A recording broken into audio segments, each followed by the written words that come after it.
You can't stop thinking about it. What they said, what they did, the betrayal, the lies, the pain that doesn't seem to leave. Whether it's in the middle of the night, driving to work, or during an ordinary moment, it hits you again, like a wave that won't stop crashing. You whisper, God, are you even watching this? Do you even care? But here's the truth most people never tell you.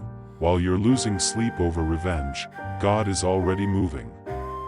His justice is already unfolding, quietly, perfectly, in ways you can't yet see. Today, I'm going to show you 7 signs that God is already dealing with the people who hurt you. And yes, some of these will sting, because the real question isn't is God handling them? It's are you ready to let Him? When God begins to handle your enemies, the first sign isn't their destruction, it's your peace. That's how you know He's taking over. You expected lightning from heaven, but instead, you feel a strange stillness inside you. That's not weakness, that's God removing the weight from your shoulders because He's carrying it now. Romans 12 verse 19 says, "Do not take revenge, my dear friends, but leave room for God's wrath." Leave room. That means step back, breathe, let Him work. When you stop checking their life, stop replaying the pain, that's when heaven starts fighting on your behalf. Bitterness blocks God's justice. Peace invites it. If you're starting to think of them less, if that fire of anger is cooling into quiet surrender, congratulations. That's not losing, that's God winning for you. Manipulators and liars can only wear their mask for so long. When God steps in, He doesn't need your help to expose them. He does it in His timing, His way. Proverbs 26 verse 26 says, "Their malice may be concealed by deception, but their wickedness will be exposed in the assembly." Have you noticed people beginning to see the truth? The charm fading? The lies starting to contradict? That's not coincidence, that's divine exposure. But here's the test, God doesn't reveal their darkness for your satisfaction. He reveals it to protect others from the same wound. You were the first to see their true face, but you won't be the last. Don't try to speed it up. Don't stalk their social media or ask mutual friends.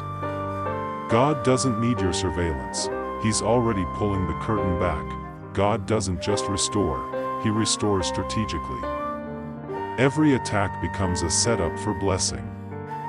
Did they attack your reputation? God will send people who see your heart. Did they try to ruin your opportunity? God will open new doors that make no sense. Job 42 verse 10 says, "After Job prayed for his friends, the Lord restored his fortunes and gave him twice as much as he had before."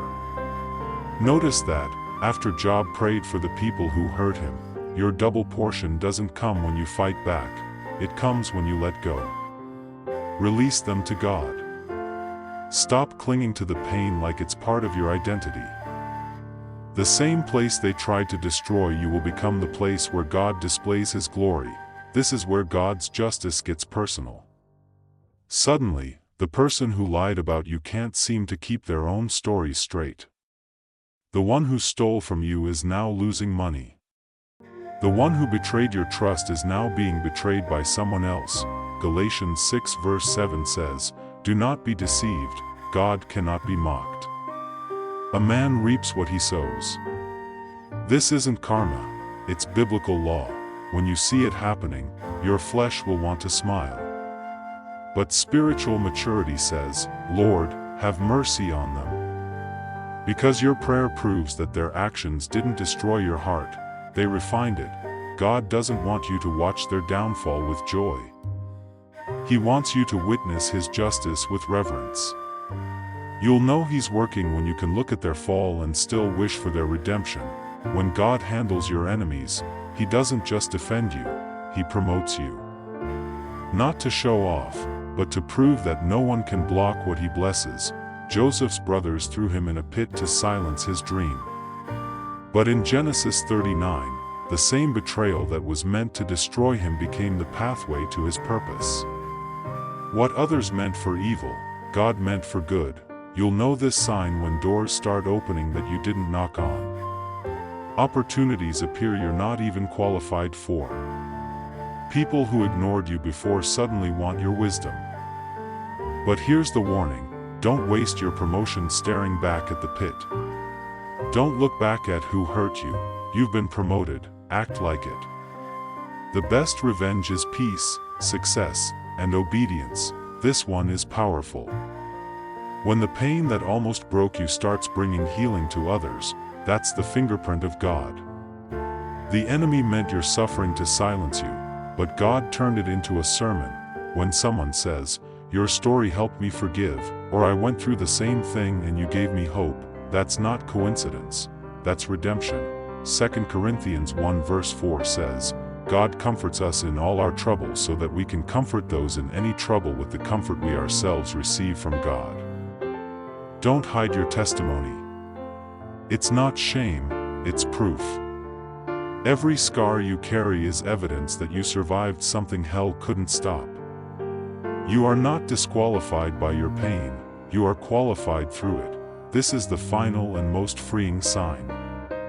You stop explaining, stop defending, stop trying to prove your innocence. You let silence speak. Isaiah 54 verse 17 says, "No weapon formed against you shall prosper, and every tongue that rises against you in judgment you shall refute." You don't need to fight every rumor. Your peace will do it for you. Your consistency will do it for you.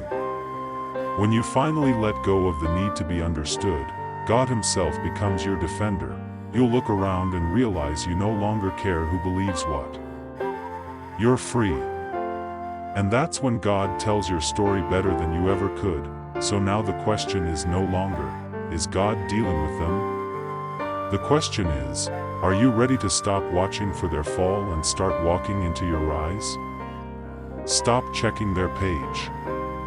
Stop rehearsing the pain. Stop building a case in your mind that no one will ever hear. You've spent enough nights losing sleep over something God already settled. It's time to release them, not because they deserve it, but because you deserve peace. Pray for them. Real prayers. Not God, let them see what they did, but God, heal whatever broke inside them. That's not weakness, that's warfare. Because forgiveness is the most powerful form of spiritual warfare there is.